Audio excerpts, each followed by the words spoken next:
was killed in a climbing accident when I was 5, but at the time there was a huge storm system that settled into the area where he was climbing, and ultimately his body was never found. At the end of the summer of 2010, I was cast in the most laughable stage production of my acting career.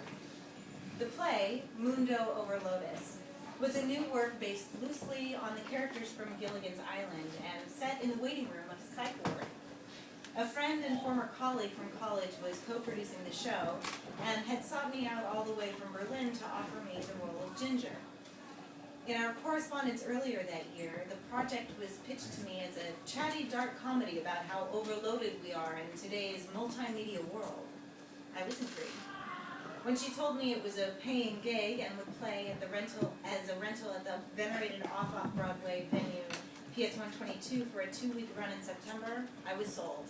After 2 years of acting for free at the Flea, Mundo felt like a step up.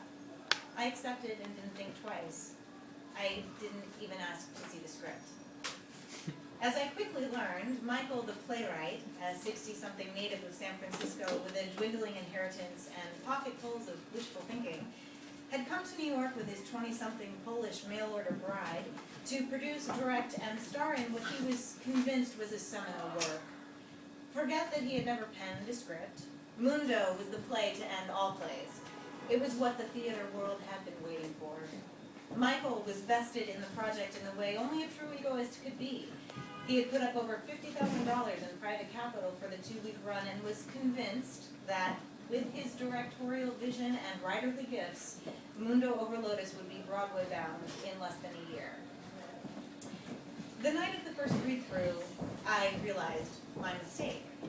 We convened at the National Arts Club in a mahogany-paneled second-floor drawing room that overlooked Gramercy Park. The NAC is a stuffy, for-profit cultural organization founded in 1898 by and for connected artists from old money. Michael had been a longtime member of the club and was staying there with his wife Katya while Mundo was in rehearsal. When I walked in through the doors, the club had an off-putting air that made me uneasy. My instinct later proved spot on. That fall, an investigation was launched against the club president and Michael's good friend for his manipulation of the club's apartments, which he had allegedly used to hoard roomfuls of personal junk and rent at below-market rates to family and friends. I showed up to the read-through in a long, silk red maxi dress with a plunging neckline, a cheeky homage, I thought, to my character.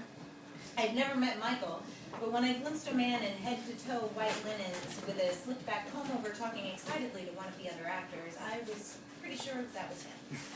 When he saw me, he made his way over and introduced himself with a little too much empathy and an obvious enthusiasm for my breasts. "Ginger," he said, extending a Rolexed hand. "You must be Laurel. Michael Lederer. I'm honored you're here, really just honored." He spoke with an affectation that had a slight faux British twinge. "It's nice to finally meet you, Michael," I smiled diplomatically. "I'm really looking forward to working with you," I said, wishing I'd chosen my wardrobe more wisely. I was grateful when Katya swooped in between us to say it was time to begin. We all gathered in a circle and went around introducing ourselves. When it came to Michael, he proceeded to talk for nearly 2 hours about